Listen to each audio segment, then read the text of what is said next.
India's dominance in the recent 4-day conflict with Pakistan has come into sharp focus as new technical analysis revealed the scale of damage inflicted by the Indian Air Force during Operation Sindoor.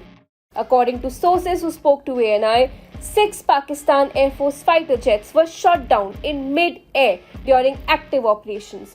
A high-value aerial platform, likely an airborne early warning and control aircraft or an electronic countermeasures jet, was destroyed by a long-range strike from Sudarshan, launched from nearly 300 kilometers away.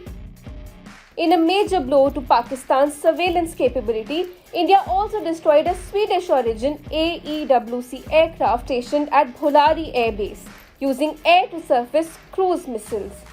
Captured on Indian radar, several Pakistani fighter jets vanished from tracking screens after being hit by Indian Air Force intercepts.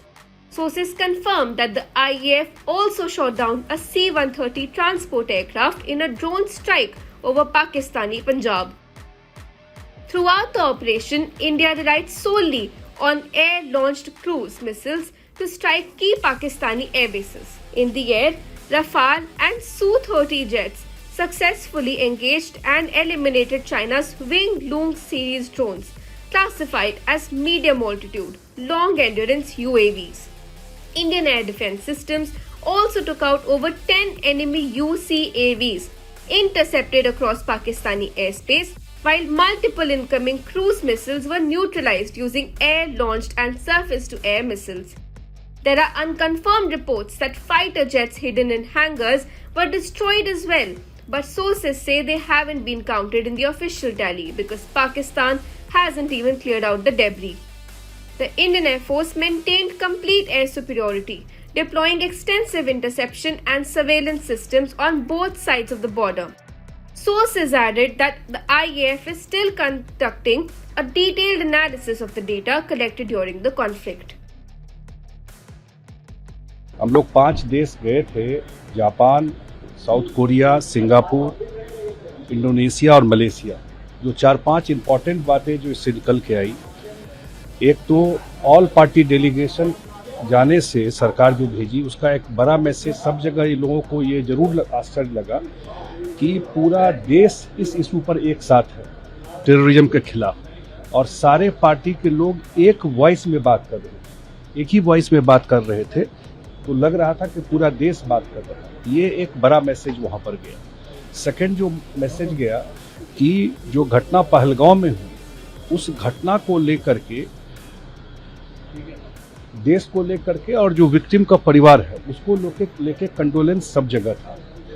तीसरा जो सबसे महत्वपूर्ण बात निकल के आया कि India जिस हिसाब से टेररिस्ट इंफ्रास्ट्रक्चर को प्रिसीजन के साथ ख़त्म किया, जो सिविलियन को टारगेट नहीं किया, उसको भी अप्रिशिएट किया। चौथा जब बात निकल के आया, उन लोगों को लगता था कि इंडिया में अब इकोनॉमी या टूरिज्म का क्या स्थिति होगा, और हम लोगों ने जब बताया कि भाई कश्मीर के अलावा तो देश में पूरा पर्यटन ठीक है और कश्मीर में भी सारा फ्लाइट रिज्यूम हो गया, वहाँ कैबिनेट की मीटिंग पहलगांव में हो रही है, स्थिति बिल्कुल नॉर्मल है। इकोनॉमी प्रधानमंत्री जी के नेतृत्व में चौथा दुनिया का सबसे बड़ा इकोनॉमी हो गया है जापान के बाद, तो वो पूरा थ्राइव कर रहा है।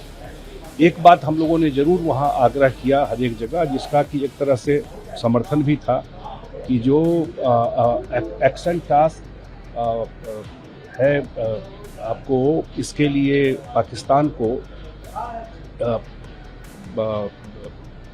फाइनेंशियल एक्शन टास्क फोर्स जो है, पहले भी जो टेररिस्ट फंडिंग होता है किसी कंट्री के द्वारा उसको ग्रे लिस्ट में या ब्लैक लिस्ट में डालते हैं, तो उसका पाकिस्तान 2018 से 22 तक उसमें था। उसमें ये होता है कि जो पैसा आपको फाइनेंशियल इंस्टीट्यूशन से मिलता है, IMF से या वर्ल्ड बैंक से, उस पर वॉच रहता है कि आप किसी टेरर को तो ऑर्गेनाइजेशन को नहीं दे रहे, तो उसको दोबारा जुलाई में मीटिंग है उसमें सपोर्ट होना चाहिए।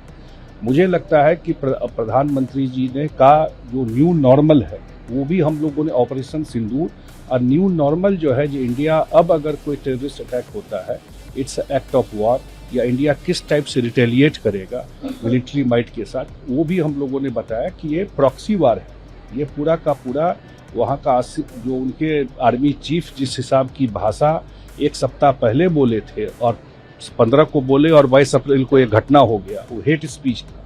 तो ये हम लोगों ने लोगों को एक्सप्लेन किया।